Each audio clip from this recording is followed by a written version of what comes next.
तो कल की क्लास में क्या पढ़ाया था मैंने आपको, थोड़ा सा हम वो डिस्कस कर लेंगे ताकि आपको पता रहे कि आज हम क्या पढ़ने वाले हैं। ठीक है, सो एक ओवरव्यू मैं दे दे रहा हूँ पहले। तो कल की क्लास में मैंने पढ़ाया था कि ये जो चैप्टर 1 है हमारा, जिसका नाम क्या है, accounting for partnership form fundamentals. तो फंडामेंटल्स के बारे में मैंने क्या बताया, फंडामेंटल का मतलब क्या होता है, बेसिक्स। ठीक है, तो चैप्टर का मैंने ओवरव्यू आप लोगों को दिया। तो उसमें मैंने क्या बताया कि 11th क्लास में जब आप थे तो वहां पे आप क्या पढ़ रहे थे, सोल प्रोप्राइटरशिप की अकाउंटिंग कैसे करते हैं वो आपने वहां पर पढ़ा। अब 12th क्लास में जब हम आ गए हैं तो अब 12th क्लास में हमको क्या पढ़ना है कि कंपनीज की अकाउंटिंग कैसे करते हैं और पार्टनरशिप की अकाउंटिंग कैसे करते हैं। ठीक है, तो ये आपको 12th क्लास में पढ़ना है। तो यहाँ पर इसी टाइप से जब आप 11th में थे तो आपने पहले ट्रेडिंग अकाउंट बनाया, फिर P&L अकाउंट बनाया और बैलेंस शीट बनाया। ट्रेडिंग से क्या निकालते थे हम, ग्रॉस प्रॉफिट। P&L से क्या निकालते थे, नेट प्रॉफिट। फिर बैलेंस शीट बनाते थे हम, और तो नेट प्रॉफिट को कैपिटल में जाके ऐड कर देते थे, और ये नेट प्रॉफिट कौन लेके चला जाता था, मालिक। ठीक है, तो अब पार्टनरशिप में हमको क्या करना है कि भैया जो पार्टनर होंगे, ठीक है, जो नेट प्रॉफिट निकल के आएगा बिजनेस का वो हमको बांटना होता है पार्टनरशिप में। पहले तो निकालना यहाँ पर हम नहीं सीखेंगे, निकालना आपको आता है ऑलरेडी। हम यहाँ पर क्या करेंगे, इस प्रॉफिट को जितने भी पार्टनर होंगे उनके बीच में बांटेंगे। इसी को हम क्या बोलते हैं, एप्रोप्रिएशन। एप्रोप्रिएशन का मतलब क्या होता है, डिस्ट्रीब्यूट करना। क्या करना, तो याद रहेगा एप्रोप्रिएशन का मतलब क्या होता है, डिस्ट्रीब्यूट करना। तो यहाँ पर आप मेनली क्या पढ़ोगे, P&L एप्रोप्रिएशन अकाउंट बनाना सीखेंगे, जिसमें हम पार्टनरशिप को क्या क्या चीजें डिस्ट्रीब्यूट करते हैं वो हम यहाँ पे देखेंगे। फिर पार्टनर का पर्सनल अकाउंट देखेंगे। ये पार्ट जैसे यहाँ पर हम क्या कर रहे थे, कैपिटल में ऐड कर रहे थे, तो वैसे ही पार्टनर के कैपिटल में हम ऐड करेंगे जाके नेट प्रॉफिट वगैरह जो भी आएगा उसका। ठीक है, तो ये आगे की चीजें हैं, अभी आपको समझ में नहीं आएंगी। फिर पार्टनरशिप के बारे में बताया मैंने कि पार्टनरशिप जो हम पढ़ रहे हैं उसका मतलब क्या होता है। ठीक है, तो पहले पार्टनरशिप का मतलब क्या बताया गया आपको कि इसकी डेफिनेशन कहाँ दे रखी है, इंडियन पार्टनरशिप एक्ट 1932 के सेक्शन 4 में। ठीक है, तो क्या डेफिनेशन दे रखी है, एज इट इज रिपीट करना है। Partnership is the relation between persons. Partnership क्या है, लोगों के बीच में रिलेशन है। एक सिंगल पर्सन के बीच में रिलेशन हो उसको पार्टनरशिप हम नहीं बोलेंगे। किसके बीच में, लोगों के बीच में रिलेशन होना चाहिए। यहाँ पे पर्सन्स वर्ड यूज किया गया। Who have agreed to share profit of a business, जिन्होंने क्या अग्री किया है कि हम बिजनेस के प्रॉफिट को, अब लोग आए, लोगों ने क्या डिसाइड किया कि हम आपस में अग्रीमेंट बनाएंगे और क्या करेंगे, बिजनेस का जो भी प्रॉफिट होगा उसको हम शेयर करेंगे। और क्या करेंगे, business carried on by all और any of them acting for all. अब यहाँ पर क्या हो सकता है कि भैया बिजनेस जो कर रहे हैं वो या तो एक सिंगल पर्सन चला रहा है या फिर सारे के सारे पार्टनर मिलके चला रहे हैं। ठीक है जी, ये बात क्लियर है आपको, किसी को कोई दिक्कत यहाँ तक पार्टनरशिप की डेफिनेशन में? आज तो पूछ नहीं रहा हूँ, लेकिन पूछूंगा तो मारूंगा फिर। चलिए, सो नेक्स्ट अब क्या आते हैं हम, पार्टनरशिप की डेफिनेशन क्लियर होगी। फिर मैंने क्या बताया था, पार्टनर्स कौन होते हैं, फर्म कौन होता है और फर्म का नाम क्या होता है।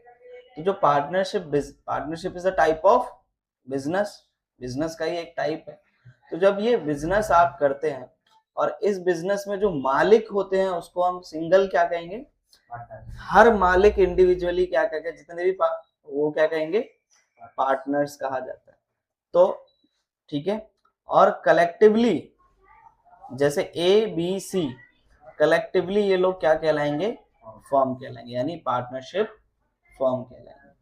ठीक है, इंडिविजुअली हर किसी को क्या कहा जा रहा है, पार्टनर, और कलेक्टिवली क्या कहा जा रहा है, पार्टनरशिप फर्म। तो ये सब ही मिलके पार्टनरशिप फर्म बनाते हैं। लेकिन हमने पहले क्या पढ़ा था कि बिजनेस अलग होता है, पार्टनर अलग होता है, बिजनेस अलग होता है, ऑनर अलग होता है, लेकिन यहाँ पर क्या, ऑनर और बिजनेस दोनों सेम है, ठीक है, जो कि यहाँ पर हमको बताया गया है नीचे, ठीक है। और फिर हम फर्म का कुछ ना कुछ नाम दे देते हैं, जो बिजनेस है उसका हमने एक नाम दे दिया, जैसे एबीसी लिमिटेड, ऐसे।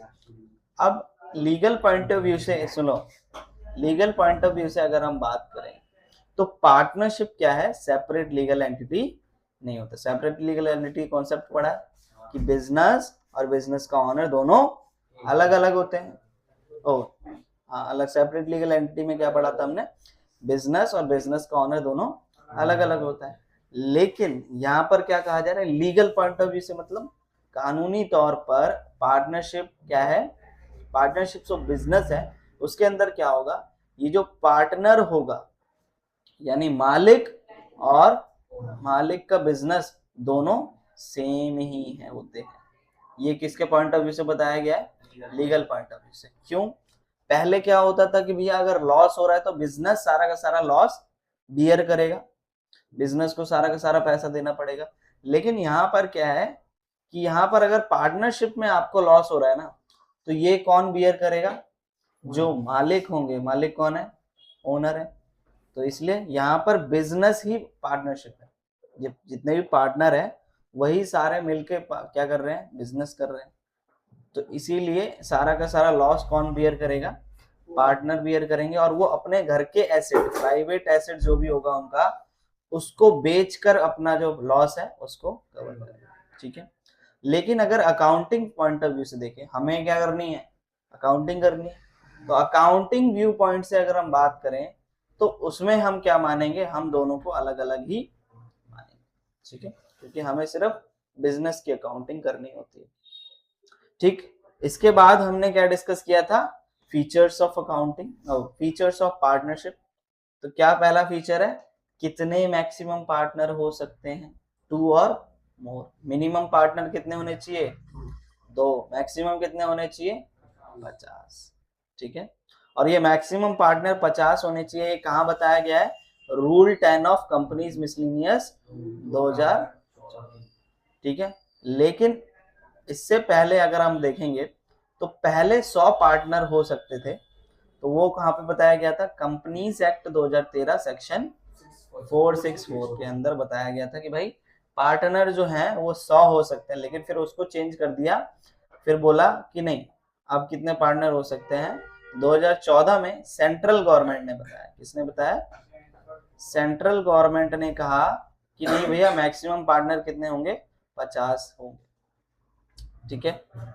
फिर उसके बाद कौन कौन पार्टनर नहीं बन सकता है, तो पहला पॉइंट क्या है, कोई माइनर है, 18 साल से कम का व्यक्ति है वो पार्टनर नहीं बन सकता। अनसाउंड माइंड का व्यक्ति, अनसाउंड माइंड समझते हो भैया, मेंटल इश्यू है उसको, तो वो व्यक्ति पार्टनर नहीं बनेगा। और कोई व्यक्ति लॉ के द्वारा डिस्क्वालीफाई, लॉ ने बोल दिया इसके ऊपर केस चल रहे हैं, ये नहीं बनेगा पार्टनर, तो वो पार्टनर नहीं बनेगा। तो ये 3 बंदे पार्टनर नहीं बनते। क्लियर, हाँ भैया तो हो रहा है, घर पे जाके पढ़ भी लिया करो। अब जब पार्टनरशिप में हम आ रहे हैं भाई, बिजनेस कर रहे हैं, अब 2-4 लोग साथ में मिलके बिजनेस कर रहे हैं, तो क्या सबके थॉट एक जैसे होते हैं, नहीं भैया, सब अलग अलग विपरीत आत्माएं हैं, ठीक है। किसी की सोचने की क्षमता अलग है, किसी की अलग है। तो उस केस में क्या करें, अगर लड़ाई हो जाए तो उसके लिए हम आपस में पहले ही, जब हम पार्टनरशिप में आते हैं, बिजनेस में आते हैं, तो हम क्या करते हैं, एक अग्रीमेंट करते हैं, आपस में एक कॉन्ट्रैक्ट करते हैं कि भाई तेरे को इतना प्रॉफिट मिलेगा, मेरे को इतना प्रॉफिट मिलेगा, ठीक है। तो अग्रीमेंट हमें करना जरूरी होता है जब भी हम पार्टनरशिप करते हैं, तो ठीक है। अब वो अग्रीमेंट जो होता है वो या तो रिटन हो सकता है या फिर ओरल हो सकता है, ठीक है। तो कंपलसरी नहीं है कि आपको जाके कोर्ट में लिखवाना है कि भाई हम दोनों ने ये अग्रीमेंट किया है, नहीं, आप ओरली भी बातचीत कर सकते हो। लेकिन प्रेफर किया जाता है कि आपको कौन सा अग्रीमेंट करना चाहिए, रिटन वाला, क्योंकि वो ज्यादा सही रहता है। अब ओरल में क्या होगा, अगर 2 पार्टनर हैं ए और बी, ठीक है, दोनों के बीच में बातचीत हुई थी, लेकिन आगे चल के बी ने मना कर दिया कि नहीं भाई मेरे को इतना प्रॉफिट चाहिए, तो क्या करेंगे भाई, उसके लिए अग्रीमेंट है ही नहीं आपके पास, रिटर्न में ओरली तुमने बातचीत कर रखी है, तो उसके लिए थोड़ी चीजें होती है। ठीक है, तो इस केस के ऐसे केस ना हो इसलिए हम क्या करते हैं, रिटर्न एग्रीमेंट को प्रिफर करते हैं कि रिटर्न एग्रीमेंट आपके पास होना चाहिए। ठीक है, तो जो रिटर्न एग्रीमेंट होता है उसको हम क्या बोलते हैं, पार्टनरशिप डीड बोलते हैं। पार्टनरशिप डीड का मतलब जो रिटर्न में हम अग्रीमेंट रखते हैं उसको पार्टनरशिप डीड कहा जाता है। अब इसके बाद आगे देखिए, आपका बिजनेस, अब बिजनेस करेंगे ना पार्टनरशिप में, करेंगे क्या, क्यों कर रहे हैं पार्टनरशिप, बिजनेस करने के लिए।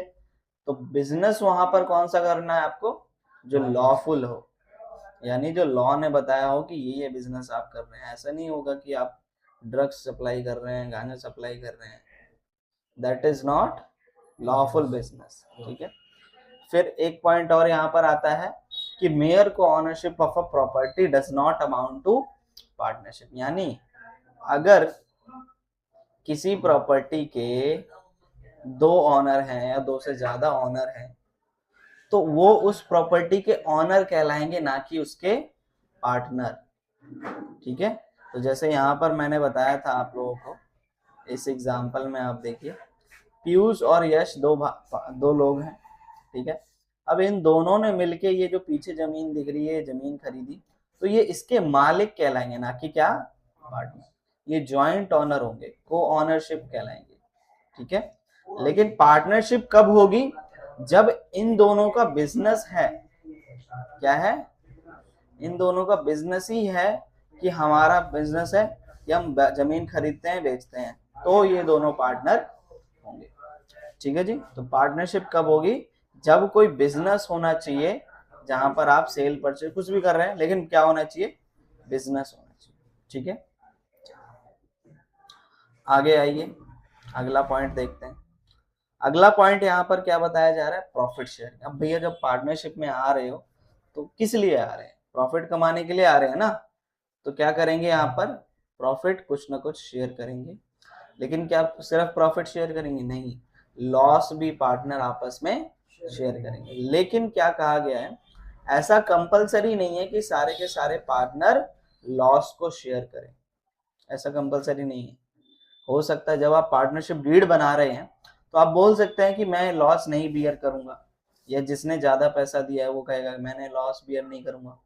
तो वो हम आपस में देख सकते हैं कि कौन लॉस बियर करेगा, कौन सा पार्टनर नहीं करेगा। तो कंपलसरी नहीं है कि सारे पार्टनर बियर करें, ऐसा कुछ भी कंपलसरी नहीं है। क्लियर। लास्ट पॉइंट मैंने क्या बताया कि भैया पार्टनर जो है, वही जो हमने पार्टनरशिप की डेफिनेशन में थर्ड पॉइंट पढ़ा था, तो यहाँ पर भी वही है कि पार्टनर का जो बिजनेस, पार्टनरशिप बिजनेस है, उसको या तो सारे पार्टनर मिलके चला सकते हैं, या फिर उनमें से कोई एक पार्टनर, या कोई भी 1 2 3 जितने भी हैं वो पार्टनर मिलके चला सकते हैं। ठीक है, ये बात होगी। और पार्टनर जो होता है वो एजेंट भी होता है और प्रिंसिपल भी होता है। यानी एजेंट का मतलब क्या, कि अगर यहाँ पे जैसे 3 पार्टनर मैंने बोले, यहाँ पर देखो 3 पार्टनर है ए बी सी।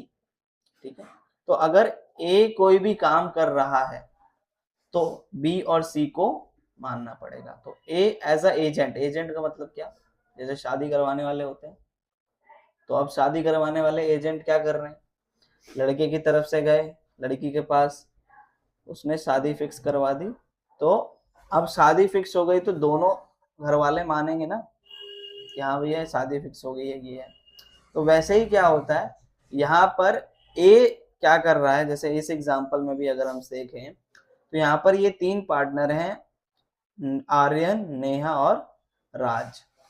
तो आर्यन जो है इन दोनों का एजेंट बन के गया, इन दोनों के बिहाफ पे गया और उसने क्लाइंट से डील पक्की कर दी। तो जब क्लाइंट से डील पक्की कर दी तो ये डील सबको माननी पड़ेगी, इसको राज और नेहा को माननी पड़ेगी कि हाँ भैया इसने डील पक्की करके आया है तो हम मानेंगे। तो ये एज अ एजेंट भी होता है पार्टनर। अब ये सारे पार्टनर एज अ एजेंट काम कर सकते हैं। और एज अ प्रिंसिपल का मतलब क्या है कि नेहा यहाँ पर है भाई दीदी, तो नेहा दीदी ने क्या किया, टीम हायर करी। तो टीम हायर करी तो अब ये टीम को सैलरी देनी पड़ेगी। तो ऐसा नहीं है कि सिर्फ नेहा ही अपनी प्रॉफिट में से सैलरी देगा, नहीं, ये तीनों के तीनों मिलकर अपने प्रॉफिट में से जो भी एम्प्लॉयज हैं उनको सैलरी देंगे। तो नेहा ने जो भी काम किया वो इन दोनों को मानना पड़ेगा कि हाँ इसने एक्शन लिया तो ये करना पड़ेगा। ठीक है, तो पार्टनर क्या होता है, एजेंट भी होता है और प्रिंसिपल भी होता है। इसी को हम क्या बोलते हैं, म्यूचुअल एजेंसी। इसी को क्या कहा जाता है, म्यूचुअल एजेंसी। ठीक है, क्लियर। चलिए, तो अब आज का जो टॉपिक हमारा शुरू होता है वो यहाँ से हमारा आज का टॉपिक शुरू होता है। तो यहाँ तक मैंने थोड़ा सा बता दिया लेकिन डिटेल में बता दिया है। ठीक, टॉपिक का नाम क्या है, राइट्स ऑफ अ पार्टनर। तो इस राइट्स वर्ड का मतलब क्या समझते हैं, जैसे आपके क्या हैं, ह्यूमन राइट्स हैं। ठीक है जी, ह्यूमन राइट्स हैं। ह्यूमन राइट्स क्या क्या है, पढ़ने का आपको अधिकार है, राइट टू स्पीच, और क्या क्या है, वोट देने का अधिकार है 18 के बाद, वोट देने का अधिकार है 18 के बाद।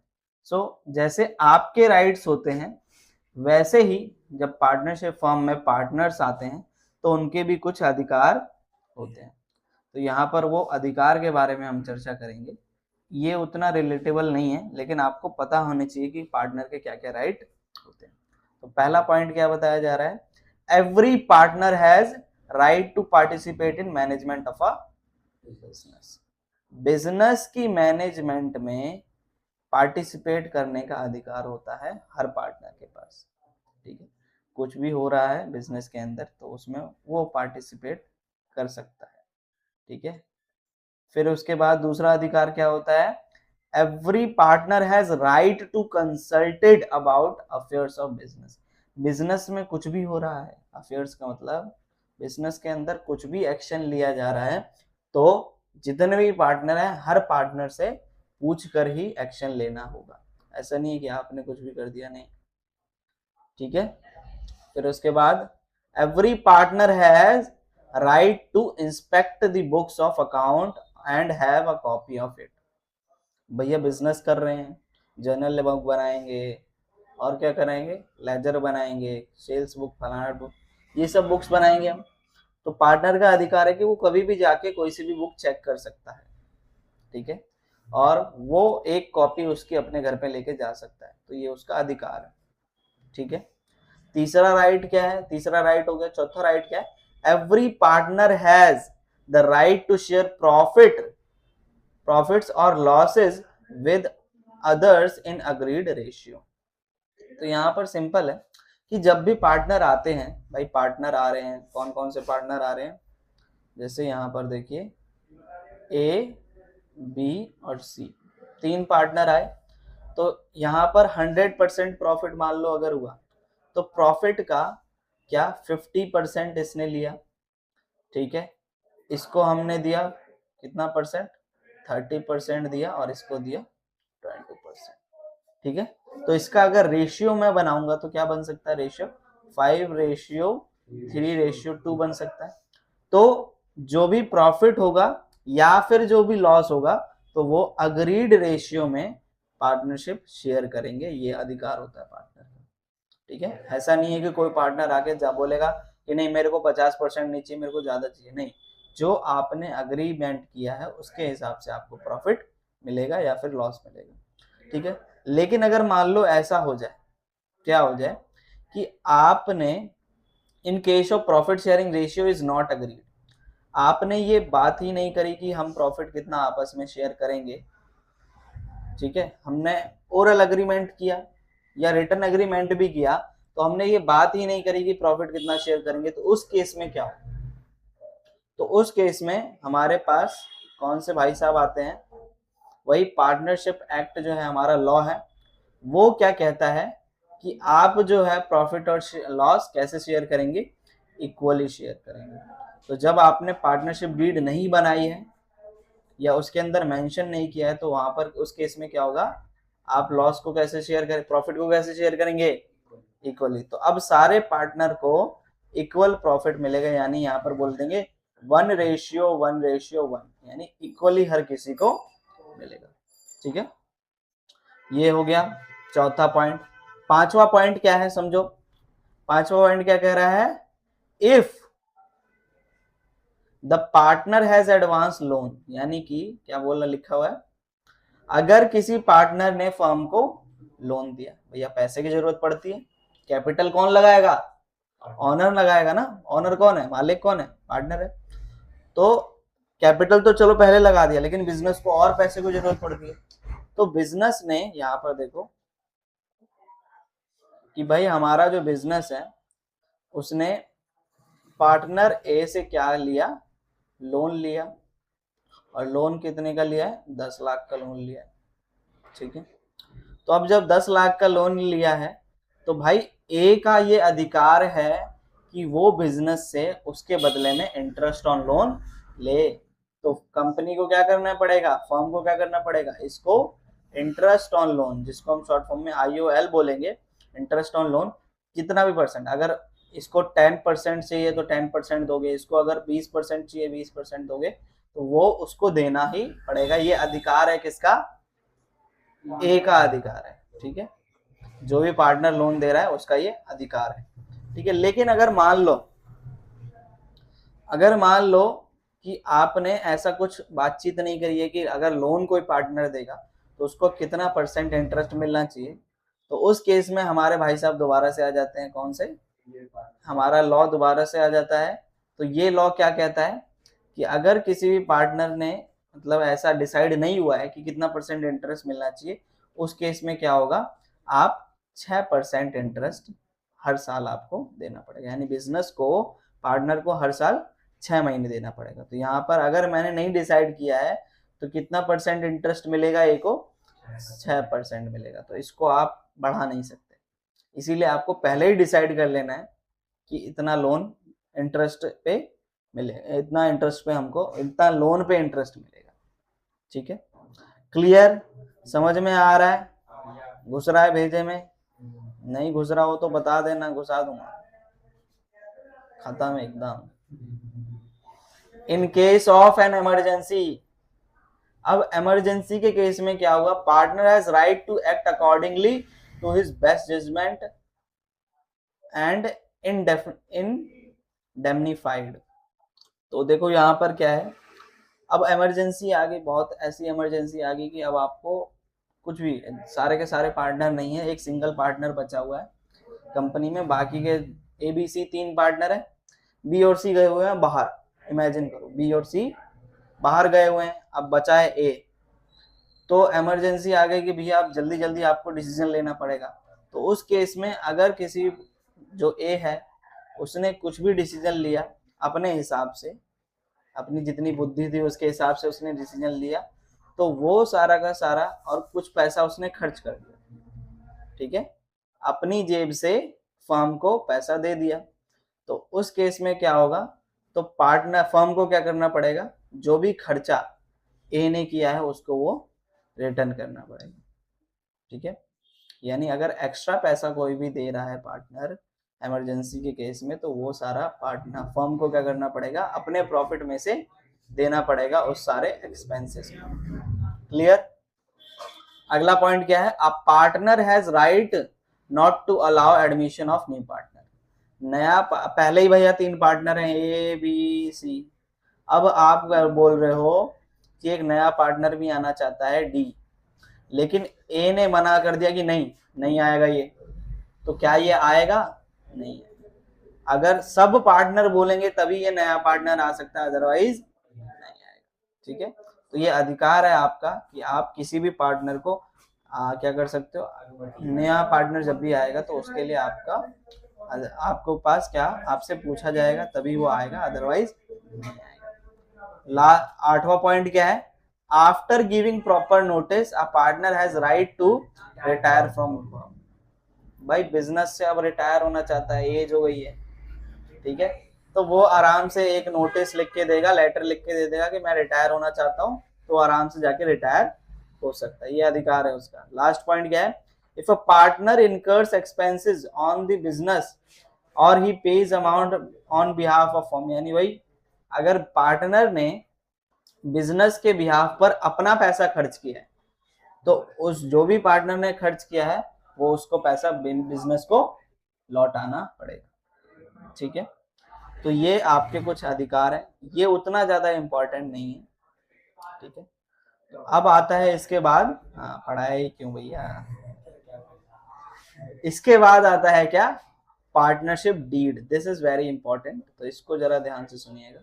पार्टनरशिप डीड क्या होता है, पहले ही मैंने बताया कि जब आप पार्टनरशिप करते हैं तो आप अग्रीमेंट में आते हैं, यानी आप आपस में कॉन्ट्रैक्ट करते हैं सारे के सारे पार्टनर मिलके।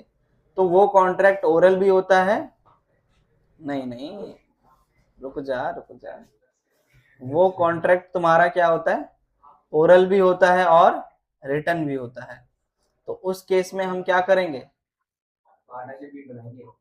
ठीक है, जो रिटर्न एग्रीमेंट होता है उसको हम क्या बोलते हैं, पार्टनरशिप डीड। और पार्टनरशिप डीड क्यों बनाया जाता है, ताकि हमारे बीच में कुछ भी लड़ाई झगड़ा हो उसको हम अवॉइड कर सके। ठीक है, रिटर्न एग्रीमेंट रहेगा तो हम कोर्ट के पास जा सकते हैं कि भाई हमने आपस में ये डिसाइड किया था लेकिन ये वाला बंदा फॉलो नहीं कर रहा है, तो आप भाई देख लो। ठीक है, तो डिस्प्यूट के टाइम पर आप कोर्ट के पास जा सकते हैं। ठीक है, तो रिटर्न एग्रीमेंट को क्या कहते हैं, पार्टनरशिप डीड कहते हैं। तो अब पार्टनरशिप डीड के अंदर क्या क्या चीजें हो सकती हैं, आप कॉन्ट्रैक्ट कर रहे हैं तो कॉन्ट्रैक्ट में आपको क्या क्या चीजें मेंशन करनी चाहिए वो यहाँ पर बताया गया है। तो पहला क्या बताया गया कि जब भी आप पार्टनरशिप डीड बना रहे हैं तो उसके अंदर क्या लिखेंगे, डिस्क्रिप्शंस ऑफ पार्टनर। पार्टनर के बारे में सारी डिटेल लिखो कि भैया पार्टनर जितने भी हैं उनका नाम क्या है, उनका एज वगैरह जो भी डिटेल है सब होना चाहिए, और उनका एड्रेस क्या है। पार्टनर का डिस्क्रिप्शन पार्टनरशिप डीड के अंदर होना चाहिए, पहला पॉइंट। ये ये आपको क्या बताया जा रहा है कि जब आप रिटर्न एग्रीमेंट कर रहे हैं यानी पार्टनरशिप डीड बना रहे हो तो ये चीजें आपको वहां पर मेंशन करना चाहिए। बाकी इसके अलावा भी और आप जो आप करना चाहो वो कर सकते हो, लेकिन ये आपको करना चाहिए, ये लॉ बताता है। ठीक है, दूसरा पॉइंट क्या बता रहा है, डिस्क्रिप्शन ऑफ फर्म। पार्टनर का डिस्क्रिप्शन दे दिया तो फर्म के बारे में भी बताओ, भैया आपके फर्म का नाम क्या है, उसका एड्रेस क्या है। ठीक है, तीसरा क्या बताएंगे, principal place of business. Principal place of business का मतलब क्या, जैसे मान लो टाटा भाई साहब का बिजनेस है, तो टाटा भाई साहब का बिजनेस अलग अलग जगह चल रहा है, हर कंट्री में चल रहा है, ऑलमोस्ट इंडिया से बाहर भी चल रहा है, लेकिन उनका एक्चुअल अगर मैं बात करूं एक्चुअल ऑफिस कहाँ है, तो वो ऑफिस कहाँ है, मुंबई में है। ठीक है, तो प्रिंसिपल प्लेस ऑफ बिजनेस भी आपको मेंशन करना है कि भैया हमारा एक्चुअल मेन ऑफिस कहाँ पर है, मुंबई में है, या किसी भी बिजनेस का कहाँ पर है वो आपको मेंशन करना चाहिए। और नेचर ऑफ बिजनेस, यानी आप वहां पर क्या काम कर रहे हैं बिजनेस में, आपका किस चीज का बिजनेस है, कपड़े का बिजनेस है, एक्सपोर्ट का बिजनेस है, एक्सपोर्ट में है तो क्या है, तो वो सारी चीजें आपको मेंशन करनी है। और क्या, कमेंसमेंट ऑफ पार्टनरशिप। कमेंसमेंट का मतलब क्या होता है यहाँ पर, स्टार्ट, जब पार्टनरशिप स्टार्ट हो रही है उसकी डेट को भी आपको मेंशन करना है कि आज से हमने पार्टनरशिप स्टार्ट करी है। ठीक है, और क्या है, कैपिटल कंट्रीब्यूशन। अब बिजनेस स्टार्ट करेंगे तो कैपिटल तो चाहिए ना, तो सारे के सारे पार्टनर आपस में डिसाइड कर सकते हैं कि कौन कितना कितना पैसा लगाएगा। ठीक है जी, तो ये हो गया। कैपिटल फिक्स्ड भी हो सकता है और फ्लक्चुएशन, यानी जरूरी नहीं है कि आप ये, चलो बाद में डिस्कस कर लेंगे। तो कैपिटल समझ में आ गया कि आप कैपिटल भी डिसाइड करेंगे कि कौन कितना कैपिटल लेकर आएगा, ये भी आप चीज पार्टनरशिप डीड में मेंशन करेंगे। अब जब कैपिटल आप लेकर आ रहे हैं तो उसके बदले में आपको इंटरेस्ट ऑन कैपिटल भी तो मिलेगा, तो इंटरेस्ट ऑन कैपिटल आपको कितना परसेंट मिलना चाहिए, उसका क्या रेट होना चाहिए, वो भी आप डिसाइड कर सकते हैं। ठीक है, फिर अगर मान लो किसी पार्टनर ने पैसा निकाला बिजनेस में से, तो इंटरेस्ट ऑन ड्रॉइंग कितना रेट चार्ज करना चाहिए, 10% करना चाहिए, 20% करना चाहिए, नहीं करना चाहिए, वो सब आप यहाँ पर मेंशन करेंगे। ठीक, और क्या, प्रॉफिट शेयरिंग रेशियो, तो मैंने जैसे रेशियो बताया कि किस किस पार्टनर को कितना कितना प्रॉफिट मिलेगा, वो सब भी आप यहाँ पर मेंशन करेंगे। और क्या मेंशन करेंगे, इंटरेस्ट ऑन लोन। लोन अगर पार्टनर दे रहा है फर्म को या फर्म पार्टनर को लोन दे रहा है, दोनों केस में फर्म ने पार्टनर को लोन दिया या पार्टनर ने फर्म को लोन दिया, तो उन दोनों केसेस में कितना % इंटरेस्ट फर्म को मिलना चाहिए या फर्म पार्टनर को रिटर्न करेगा, ये हम डिसाइड कर सकते हैं, ये मेंशन होना चाहिए। ये अभी हम पॉइंट कौन से पढ़ रहे हैं, कौन से पॉइंट पढ़ रहे हैं ये, कि पार्टनरशिप डीड में क्या क्या चीजें होनी चाहिए। ठीक है, तो जब आप अग्रीमेंट करेंगे तो ये चीज आप करना, जब भी आप मान लो, हाँ, तो क्या ऐसे थोड़ी ना हो जाएगा। तो एक साइन करवाते हैं। फ्यूचर में आप बिजनेस करेंगे, आप मान लो बिजनेस कर रहे हो अपने दोस्त के साथ, तो ये आपको पता होना चाहिए कि ये सारी चीजें हमको करनी है आपस में। तो मुझे पता है उसको तो बता देंगे। हाँ, ऐसे तो ना, जो आप साइन करवाओगे तो वो सब डॉक्यूमेंट रीड भी तो करेगा। ठीक है, आगे देखो, रेम्यूनरेशन टू पार्टनर्स। अब सारे पार्टनर तो, जैसे मान लो अगर कोई पार्टनर सैलरी काम कर रहा है बिजनेस के अंदर, काम करेगा ना, क्यों नहीं करेगा, एम्प्लॉय तो करेगा, लेकिन अगर कोई पार्टनर भी काम कर रहा है, सपोज यहाँ पर आओ भैया, ये आपका बिजनेस है, पार्टनर है कितने, ए बी सी, 3 पार्टनर है, तो बी जो है यहाँ पर काम भी करने आता है, ठीक है, तो उसको कितना सैलरी मिलना चाहिए मंथली में या साल में, तो वो भी आप यहाँ पर मेंशन करेंगे। उसको 1 लाख रुपए, हाँ, उसको प्रॉफिट तो मिलेगा ही मिलेगा, उसके साथ साथ सैलरी भी मिलेगा, तो कितना सैलरी मिलना चाहिए, 1 लाख मिलना चाहिए, 50,000 मिलना चाहिए, 20,000 मिलना चाहिए, वो सब आप मेंशन कर सकते हो पार्टनरशिप डीड के अंदर। और क्या, valuation of goodwill. Valuation of goodwill का मतलब, गुडविल तो पता है ना क्या होता है, क्या होता है गुडविल, छू नहीं सकते, टच नहीं कर सकते ना।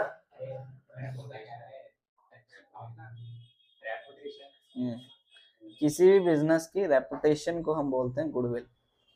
जैसे बिजनेस की कुछ ना कुछ कीमत होती है, तो उसमें कीमत में गुडविल की भी कीमत ऐड हो जाती है, तो ये गुडविल अभी निकालना, हाँ, ब्रांड वैल्यू, गुडविल हम निकालना सीखेंगे अगले चैप्टर में।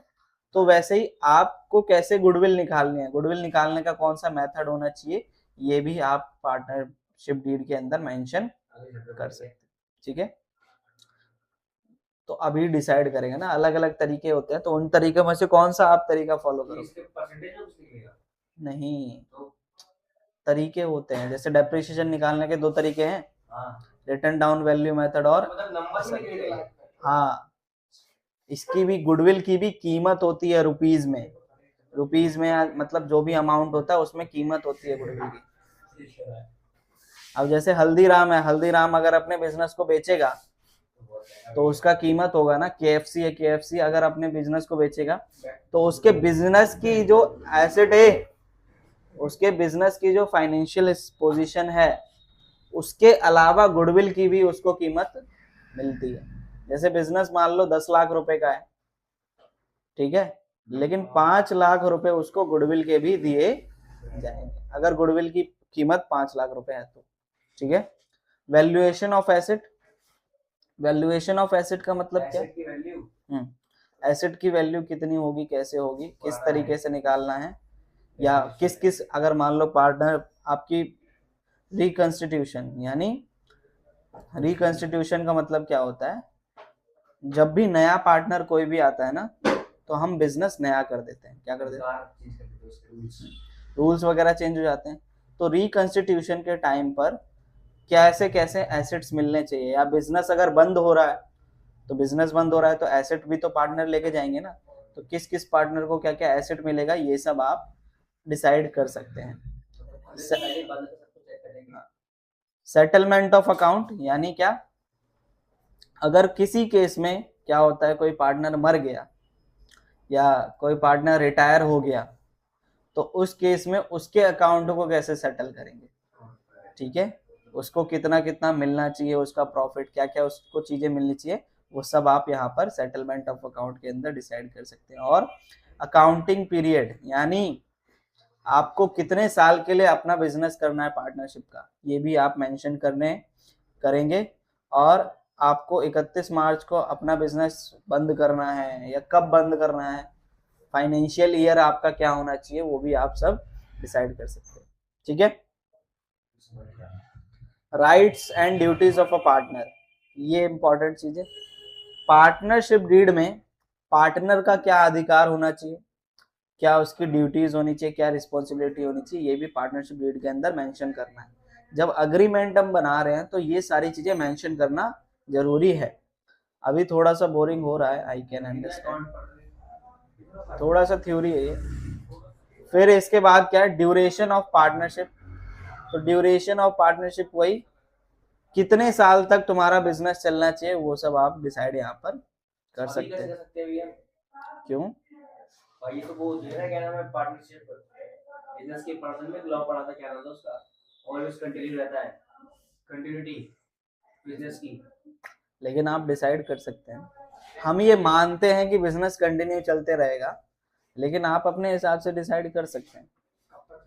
हाँ अब देखो इधर आओ, bank account operation. Bank account operation का मतलब क्या, अब जब बिजनेस करोगे तो बिजनेस के अंदर ट्रांजैक्शंस होंगी डेली बेसिस पे, तो वो जो अकाउंट बैंक के अंदर ओपन करवाएंगे तो सारे के सारे जॉइंट अकाउंट ओपन करवाएं मिलके, सब पार्टनर का उसमें नाम है, या फिर कोई एक पार्टनर अकाउंट ओपन करवाए, तो क्या करना चाहिए, तो वो सब आप आपस में डिसाइड कर लेंगे, ठीक है। फिर डेथ ऑफ पार्टनर, अगर कोई पार्टनर मर जाता है उस केस में क्या होना चाहिए, कंपनी आपकी बंद, आपका जो बिजनेस है वो बंद हो जाना चाहिए या फिर चलना चाहिए आगे, ये सब भी आप डिसाइड करेंगे, ठीक है।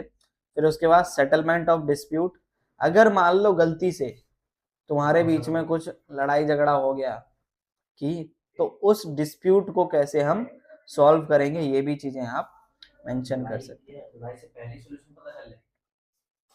लड़ाई से पहले मान लो अगर हो गया तो हम बोल सकते, हमें आप पार्टनरशिप डीड में क्या मेंशन कर सकते हैं कि अगर लड़ाई हो जाती है हमारे बीच में तो हम कोर्ट में जाएंगे, या इस व्यक्ति के पास जाएंगे या इस व्यक्ति के पास जाएंगे, वो सब आप अपने हिसाब से मेंशन कर सकते हैं।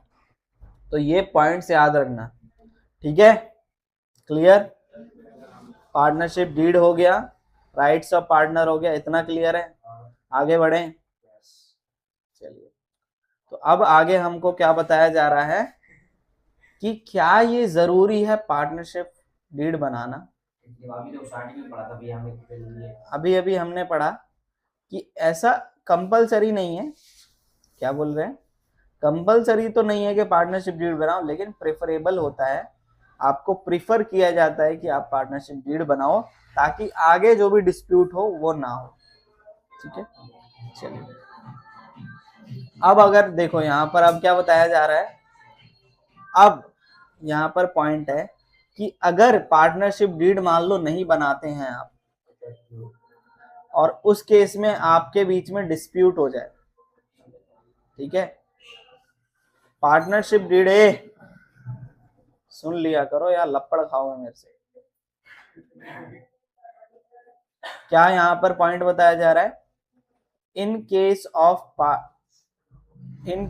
पार्टनरशिप डीड डजंट एग्जिस्ट, जब पार्टनरशिप डीड नहीं बनाई आप लोगों ने तो उस केस में हमारा लॉ आ जाता है। तो इंडियन पार्टनरशिप एक्ट का लॉ है कौन सा, 1932। ये लॉ क्या बताता है कि इस टाइप से आपको चीजें करनी है, तो वहीं पर हमको कुछ चीजें बताई गई हैं जब पार्टनरशिप डीड नहीं होगी। तो ये मोस्ट इंपॉर्टेंट है, इसमें से क्वेश्चन पूछा ही जाता है, this is most important topic, ठीक है। आपको ये 100% पढ़ के जाना है और इसी से आपके क्वेश्चंस आएंगे कि जब पार्टनरशिप डीड नहीं बनती है तो हम क्या करेंगे। तो उस टाइम पे देखो पहला मैटर बताया गया है, मैटर क्या है कि प्रॉफिट लॉस कैसे शेयर करेंगे, अगर पार्टनरशिप डीड में तो हम डिसाइड कर सकते हैं, लेकिन यहाँ पर क्या करेंगे, इक्वली सबको मिलेगा, ठीक है। प्रॉफिट होगा तो भी इक्वल मिलेगा, लॉस होगा तो भी इक्वली मिलेगा। ये कहाँ बताया गया है, इंडियन पार्टनरशिप एक्ट 1932 में बताया गया। दूसरा पॉइंट क्या बताया गया, इंटरेस्ट ऑन कैपिटल। तो यहाँ पर इंटरेस्ट ऑन कैपिटल कुछ भी नहीं दिया जाएगा अगर आपने पार्टनरशिप डीड नहीं बनाई है।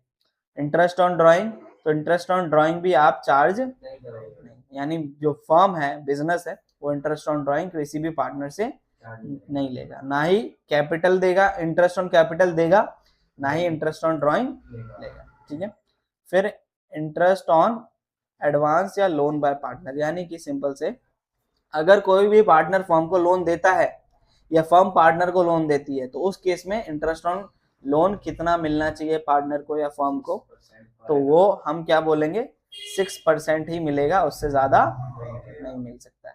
ठीक है, जितना भी प्रॉफिट आएगा उसका 6% आपको दे दिया जाएगा। ठीक है जी, इसके बाद क्या सैलरी वगैरह मिलेगी, रेमुनरेशन सैलरी मिलेगी पार्टनर को, तो उस केस में क्या होगा सैलरी आपको नहीं दी जाएगी।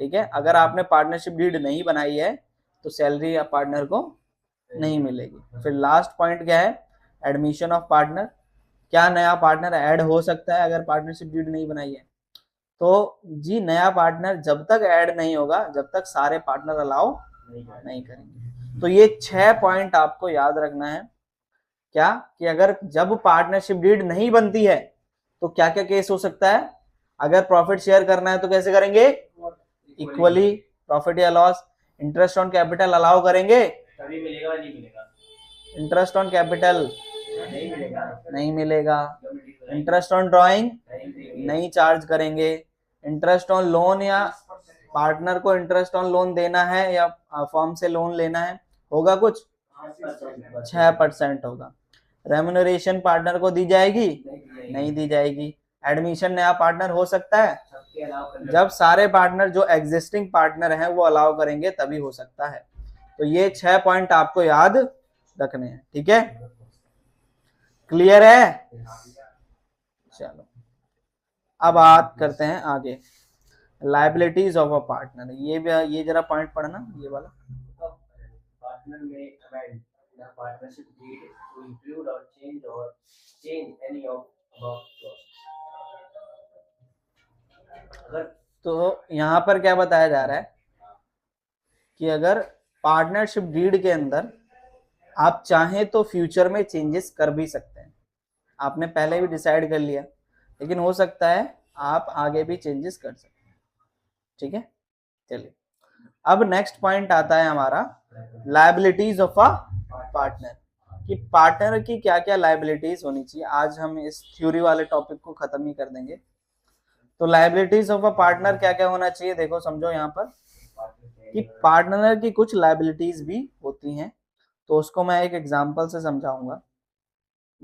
जैसे समझिएगा यहाँ पर कि आपका एक बिजनेस है,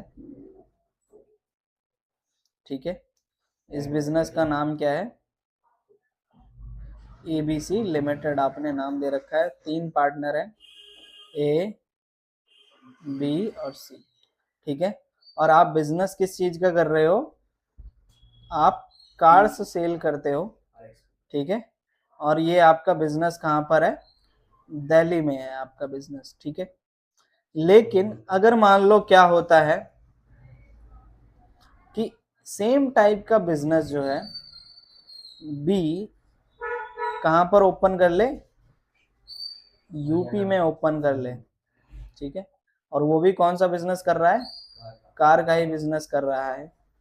तो इस केस में क्या होता है कि ये जो बी है, जो भी प्रॉफिट इस बिजनेस से कमाएगा वो किसको देना पड़ेगा, इस पार्टनरशिप फर्म को उसको प्रॉफिट देना पड़ेगा। यानी कि कहने का मतलब क्या है कि आप पार्टनरशिप फर्म के जैसा बिजनेस नहीं कर सकते हैं, ये लायबिलिटी है। आप सेम बिजनेस नहीं कर सकते। अगर ये कपड़ों का बिजनेस करता तो कोई दिक्कत ही नहीं थी, लेकिन क्या है सेम बिजनेस आप नहीं कर सकते। अगर करोगे तो यहाँ पर जो भी बी प्रॉफिट कमाएगा वो किसको देना पड़ेगा, सारा का सारा प्रॉफिट फर्म को देना पड़ेगा, और उस प्रॉफिट में से तीनों पार्टनर को आपस में मिल जाएगा प्रॉफिट। ठीक है, लॉस नहीं मिलेगा, सिर्फ प्रॉफिट। ठीक है जी, तो प्रॉफिट जो भी होगा वो मिलेगा लेकिन लॉस नहीं मिलता है। क्लियर? तो ये यहाँ पर ये नहीं, अगर पता चल गया तो आपको देना ही पड़ेगा। तो यहाँ पर पहला पॉइंट में वही बताया जा रहा है, क्या बताया जा रहा है, पढ़ो। If a partner carries on a business that is similar to that of a firm. भैया जो अगर कोई भी पार्टनर, जैसे बी ने क्या किया, कार का ही बिजनेस किया, जो कि हम पहले ही क्या कर रहे थे, सारे के सारे पार्टनर मिलकर कार का बिजनेस कर रहे हैं, इसने भी कार का बिजनेस किया, तो उस केस में क्या होगा, जो भी प्रॉफिट बिजनेस अर्न करेगा, यानी बी ने जो भी प्रॉफिट अर्न किया है वो किसको देना पड़ेगा, इसको देना पड़ेगा। तो ये लायबिलिटी होती है पार्टनर की। ठीक है, अगला पॉइंट क्या है यहाँ पर बताया जा रहा है, अगला पॉइंट क्या बताया जा रहा है, अगर जैसे सपोज यहाँ पर पार्टनर नंबर हम लेते हैं सी, सी ने क्या किया, कार सेल कर दी, क्या सेल करिए, कार सेल करिए, और उसके लिए उसको क्या मिला, कमीशन मिला, क्या मिला, कमीशन मिला। तो ये जो कमीशन मिला है इसको, कार कैसे सेल करी, बिजनेस के कॉन्टेक्ट को यूज करके कार सेल करिए, तो यहाँ पर जो भी ये कमीशन कमाएगा, ये कमीशन किसको देगा, फर्म को देगा। तो यहाँ पर वही देखो पॉइंट पढ़ो, if a partner earns profit, profit कमाए या कमीशन कमाए फॉर हिमसेल्फ, अपने लिए कमाता है कुछ भी, ठीक है, कैसे, बिजनेस के कॉन्टेक्ट्स को, किसके, बिजनेस के कनेक्शन या बिजनेस की प्रॉपर्टी को यूज करके, तो वो सारा का सारा जो प्रॉफिट होगा या फिर जो भी कमीशन होगा, जो भी उसने कमाया है, वो किसको देना पड़ेगा, कंपनी को, बिजनेस को देना पड़ेगा। ठीक है, तो आप सिमिलर बिजनेस कोई भी पार्टनर नहीं कर सकता है, और अगर बिजनेस कोई भी पार्टनर बिजनेस से प्रॉफिट कमा रहा है तो वो उसको देना पड़ेगा। ठीक है जी, हो गया काम खत्म, दोनों लायबिलिटी क्लियर हो गई। तो ये लायबिलिटी वाला भी टॉपिक इंपॉर्टेंट है। इसमें है कि इसमें आप सेम बिजनेस नहीं कर सकते हो, इसमें है आप बिजनेस नहीं कर रहे हो, लेकिन आपने जो मान लो इन तीनों का एबीसी लिमिटेड बिजनेस है, तो इस फर्म का कांटेक्ट होगा भाई, कुछ ना कुछ भाई कॉन्टेक्ट्स होते हैं बड़े बड़े, तो उससे इसको कुछ ना कुछ कमीशन मिल गई है, कुछ इसने प्रॉफिट कमाया, कुछ भी पैसा कमाया बिजनेस के कॉन्टेक्ट या प्रॉपर्टी यूज करके, तो वो सारा का सारा पैसा जो इसने इसी ने कमाया है वो किसको मिल जाएगा, फर्म को मिलेगा। तो ये लायबिलिटी होती हैं दो। अब यहाँ पर क्या बताया जा रहा है, this is our last topic of theory. ठीक है, तो क्या बताया जा रहा है, अब कुछ और प्रोविजंस है, प्रोविजंस यानी कुछ नियम है इंडियन पार्टनरशिप एक्ट के। ठीक है, तो क्या क्या प्रोविजंस है वो प्रोविजन समझते हैं। तो पहला प्रोविजन है माइनर एज अ पार्टनर, एक 18 साल से कम व्यक्ति का पार्टनर बन सकता है। अभी हमने पढ़ा कि नहीं बन सकता है, लेकिन यहाँ पर बताया जा रहा है, अब वो जो हमने पढ़ा था वो किस टॉपिक में पढ़ा था, देखो कहाँ पर है, पार्टनरशिप के क्वालिफाइड हो सकते हैं, ये जो बताया गया है कि कौन कौन पार्टनर नहीं बन सकते हैं, ये कहाँ पर बताया गया है, इंडियन कॉन्ट्रैक्ट एक्ट में बताया गया है कि ये पार्टनर नहीं बन सकते हैं। लेकिन पार्टनरशिप एक्ट ने बोला कि नहीं, पार्टनर बन सकता है माइनर, कब बन सकता है वो यहाँ पर बताया गया है कि जब उससे क्या हो, बिजनेस को बेनिफिट हो रहा है। ठीक है, जैसे अभी आपने देखा भी होगा छोटे छोटे बच्चे जो है, सुनो, जैसे वो शार्क टैंक है, वैसे ही छोटे छोटे बच्चे जो हैं उनका भी एक क्या कहते हैं, शार्क टैंक के टाइप का ही आया था जिसमें फंडिंग उठाने जाते थे। तो जैसे अभी तुम्हारे स्कूल में चल रहा है बिजनेस ब्लास्टर जो भी चल रहा है ना, तो उसमें मान लो तुम बिजनेस कर रहे हो, तुम क्या हो 18 साल से कम के हो, लेकिन अगर तुम्हारा बिजनेस अच्छा है तो तुम्हें इन्वेस्टमेंट की जरूरत पड़ेगी, तो तुम अपने बिजनेस का को जो कब इन्वेस्टमेंट देगा कोई भी व्यक्ति, जब उसको तुम अपने बिजनेस का शेयर दोगे, तो जब शेयर दोगे तो वो भी तुम्हारा पार्टनर बन जाएगा। तो हम क्या कर सकते हैं इस केस में, यहाँ पर क्या बताना चाह रहा हूँ मैं मेनली, कि एक छोटा व्यक्ति यानी 18 साल से कम का बच्चा भी पार्टनर बन सकता है, कब, जब बिजनेस को प्रॉफिट हो रहा हो, बिजनेस को बेनिफिट हो रहा हो, तब बन सकता है, अदरवाइज नहीं बनेगा। और ये कहाँ पर बताया गया, इंडियन पार्टनरशिप एक्ट के सेक्शन 30 के अंदर ये चीज बताई गई है। फिर उसके बाद क्या बताया, admission of a new partner, नया पार्टनर कब एडमिट हो सकता है, न्यू पार्टनर तो यहाँ पर ये चीज बताया गया है, नया पार्टनर जब ही एडमिट हो सकता है जब सारे पार्टनर अलाउ करेंगे, तब ही एडमिट हो सकता है, अदरवाइज नहीं होगा। ठीक है, और ये कहां पर बताया गया, इंडियन पार्टनरशिप एक्ट 1932 के सेक्शन 31 में। अब सेक्शन 32 में क्या बताया गया, रिटायरमेंट ऑफ अ पार्टनर के बारे में बताया गया। तो अब partner can retire with consent of all other partner और एज पर द एग्रीमेंट। अब या तो रिटायरमेंट कब हो सकता है, जब सारे मान लो ए बी सी, इसमें से बी रिटायर होना चाहता है, तो ए और सी कंसल्ट करें, कंसेंट मतलब इन दोनों की परमिशन होगी तो ही बी रिटायर हो सकता है, अदरवाइज नहीं हो सकता। या फिर अगर आपने पार्टनरशिप डीड में लिख रखा है कि अगर किसी की एज 60 साल की हो जाती है, 50 साल की हो जाती है, तो और पार्टनर रिटायर हो जाएगा, तो वो रिटायर हो सकता है। तो ये कहां पर बताया गया है, 1932 एक्ट सेक्शन 32 में। ठीक है, अब फर्म का रजिस्ट्रेशन, तो फर्म का रजिस्ट्रेशन करवाना कंपलसरी नहीं होता है। ये कौन से सेक्शन में बताया गया है, 69। अब जैसे बिजनेस में कर रहा हूं, तो जो बिजनेस कर रहे हैं उसका रजिस्ट्रेशन आपको लॉ में करवाना होता है, तो वो ऐसा कंपलसरी नहीं है, ऑप्शनल है, वो आप करवा भी सकते हो, नहीं भी करवा सकते हो। फिर उसके बाद dissolution on death. Dissolution on death का मतलब क्या है कि अगर कोई पार्टनर मर जाता है, क्या बोला मैंने, अगर कोई पार्टनर मर जाता है तो उस केस में क्या पार्टनरशिप फॉर्म बंद हो जाएगी, क्या हो जाएगी, पार्टनरशिप फॉर्म बंद हो जाएगी क्या।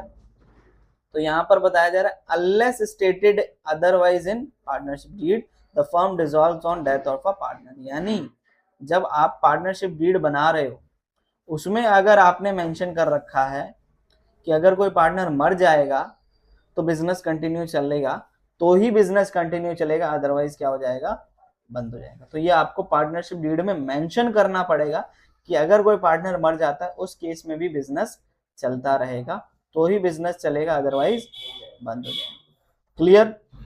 तो ये कुछ पॉइंट्स हैं जो कि आपको याद रखने हैं। अब इसके बाद ये कुछ क्वेश्चंस हैं जो कि मैं नेक्स्ट क्लास में करवाऊंगा, तो ये आपको याद रखना है सारा पॉइंट। इसमें से भी ये जो मोस्ट इंपॉर्टेंट बताया मैंने 100%, ये आपको पढ़ना ही पढ़ना है, इसमें से बहुत क्वेश्चन पूछा जाता है। Liabilities of a partner important है, ठीक है।